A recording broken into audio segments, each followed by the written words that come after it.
తెలుసు దేశంలో జరుగుతున్న పరిస్థితులు మీకు తెలుసు.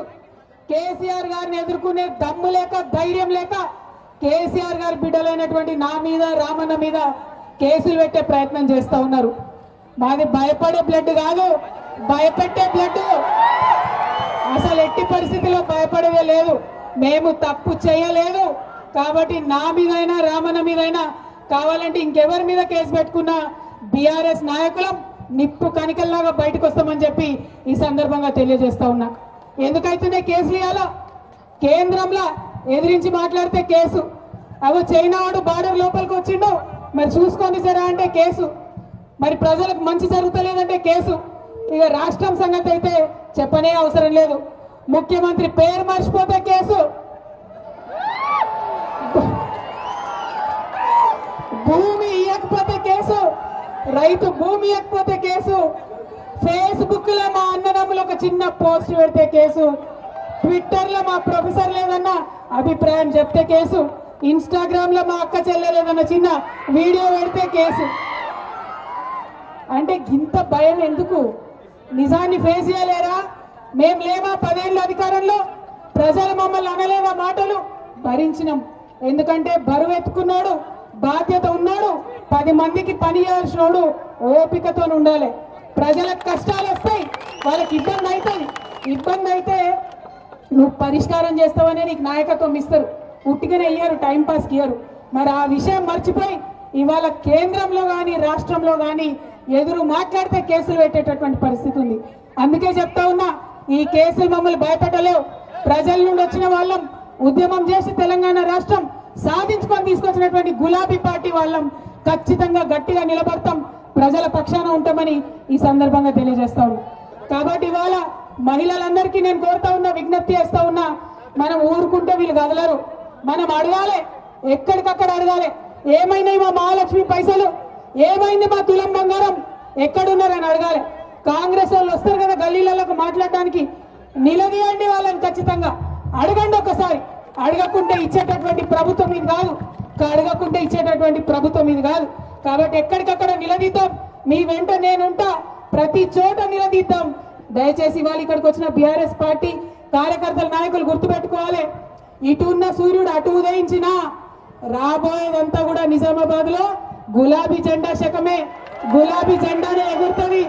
ఎక్కడ కూడా ఎవరు కూడా దాన్ని మార్చలేరు, ఎక్కడ మార్చలేరు. ఇవాళ లోకల్ బాడీ ఎలక్షన్స్ కావచ్చు, రేపు రాబోయే ఎమ్మెల్యే ఎలక్షన్లు కావచ్చు, రాబోయే ఎంపీ ఎలక్షన్లు కావచ్చు, ఖచ్చితంగా చెప్తా ఉన్నాం గులాబీ జెండానే రాబోతా ఉన్నది, గులాబీ జెండానే జిల్లా అంతా ఎగరబోతా ఉన్నది. కాబట్టి మా రైతన్నలందరినీ ఒకటే కోరుతా ఉన్నా నేను, మనకు రైతు భరోసా ఎగబెట్టిరు, దాని గురించి అడగండి. రుణమాఫీ చేసినామంటారు, మనకు రాలే, మన పక్కింటి వాళ్ళకి రాలే, ఎవరికి వచ్చిందో ఎవరికి అర్థమవుతుంది. మరి అటువంటి పరిస్థితి ఉన్నది. ఇండ్లు ఇస్తామన్నారు, ఇందిరమ్మ ఇండ్లు, కనీసం ఇంతవరకు మాట లేదు, ముచ్చట లేదు. అప్లికేషన్లు తీసుకొని చెత్తబుట్టలు వారేసినటువంటి పరిస్థితి ఇవాళ మనం చూస్తూ ఉన్నాం. అన్నిటికన్నా ఘోరం దారుణం ఏంటంటే, కేసీఆర్ సారు పేద పిల్లలు చదువుకోవాలి మంచిగా అని చెప్పి గురుకుల పాఠశాల పెట్టి లక్షలాది మందిని ఆయన చదివిస్తే ఇవాళ ఆ గురుకులాలు కూడా నడపడం చేతగానటువంటి ప్రభుత్వం మన ప్రభుత్వం అని తెలియజేస్తా ఉన్నా. 57 మంది బిడ్డల పొట్ట పెట్టుకున్నారు, 57 మంది పిల్లలు గురుకులాల్లో చనిపోయారు. ఇంకా ఎంతమంది పిల్లలు పొట్టన పెట్టుకుంటారని ఈ ప్రభుత్వాన్ని నిజామాబాద్ గడ్డ నుంచి నేను అడుగుతా ఉన్నా. మన ఉమ్మడి నిజామాబాద్లోనే 3 పిల్లలు చనిపోయినటువంటి పరిస్థితి ఉన్నది. రాష్ట్రం అంతా 57 మంది చదువుకునేటటువంటి పరిస్థితి ఉంది. చెప్పి మోసం చేసి ఇవాళ ఇక్కడ ఉన్నటువంటి ఉద్యోగస్తులు ప్రతి జిల్లాలో ప్రతి రాష్ట్రంలో మా గోడ వెళ్ళబోసుకుంటున్నారు. అక్క కేసీఆర్ సార్ ఉన్నప్పుడు 2 సార్లు పిఆర్సీ ఇచ్చిరు, 40% జీతాలు పెంచిరు. ఈయన వచ్చినాక 5 డిఏలలో 1 డిఏ మాత్రం ఇచ్చిండు, అది కూడా 17 కిస్తీలు ఇచ్చిండు అని చెప్పి.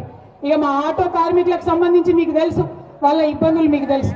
మహిళలకు ఫ్రీ బస్ ఇచ్చిరన్నారు, మేము స్వాగతించినాం, మంచి పని చేసిరు. కానీ ఫ్రీ బస్ ఇచ్చినట్టు ఇచ్చి బస్సుల సంఖ్య తగ్గించేసిరు. దాంతో ఇటు మహిళలకు ఇబ్బంది, అటు ఆటో వాళ్ళకి ఇబ్బంది, అన్ని రకాలుగా కూడా ప్రజలందరినీ ఇబ్బంది గురి చేస్తున్నటువంటి ఈ ప్రభుత్వం విషయం దయచేసి మనం ఆలోచన చేయాలి. అన్నిటికన్నా ఎక్కువ పెద్ద కుట్ర ఈ ముఖ్యమంత్రి గారు చంద్రబాబు నాయుడు గారి శిష్యుడు. ఈయన ఏం చేస్తున్నారు ఇప్పుడు? మనకు తెలంగాణ తల్లి ఉండొద్దట, మన తెలంగాణ సంస్కృతి అయినటువంటి తెలంగాణ తల్లి వద్దట. కాంగ్రెస్ మాత చేయి గుర్తున్న కాంగ్రెస్ మాత బొమ్మను సెక్రటేరియట్ లో పెట్టిండు. ఇక మనం ఆమెనే దేవతను కొలవన్నట, మన తెలంగాణ తల్లిని మనం మర్చిపోవాలన్నట. మరి ఇక్కడ మన వెనుక కనబడుతున్నాయి ఇట్లా వేల సంఖ్యలో మనం తెలంగాణ అంత పెట్టుకున్న తెలంగాణ తల్లి, ముద్దుగా బతుకమ్మ పట్టుకున్నటువంటి తెలంగాణ తల్లి ఆమె వద్దని చెప్తున్నారు. మరి దానికి మనకు ఒప్పుకుందామా? ఒకసారి ఆలోచన చేయాలి. మన తెలంగాణ తల్లి మనకు కావాలన్నా వద్దా? మన తెలంగాణ తల్లి మనకు కావాలన్నా వద్దా? తెలంగాణ తల్లి మాదిరా, కాంగ్రెస్ తల్లి మీదిరా. తెలంగాణ తల్లి మాదిరా, తెలంగాణ తల్లి మాదిరా. మరి మన సంస్కృతి మీద, మన పొట్ట మీద, ప్రతి ఒక్క అంశం మీద దాడి చేస్తున్నటువంటి ఈ కాంగ్రెస్ సర్కార్ని ఖచ్చితంగా ఎదిరిద్దాం. ఎన్ని కేసులు పెట్టినా, ఎన్ని నిర్బంధాలు చేసినా భయపడేదే లేదు. నిజామాబాద్ జిల్లా అంటే బీఆర్ఎస్ కు అడ్డ. ఆనాడు తెలంగాణలో కూడా మొట్టమొదట జెడ్పీ చైర్పర్సన్ గెలిపించినటువంటి జిల్లా.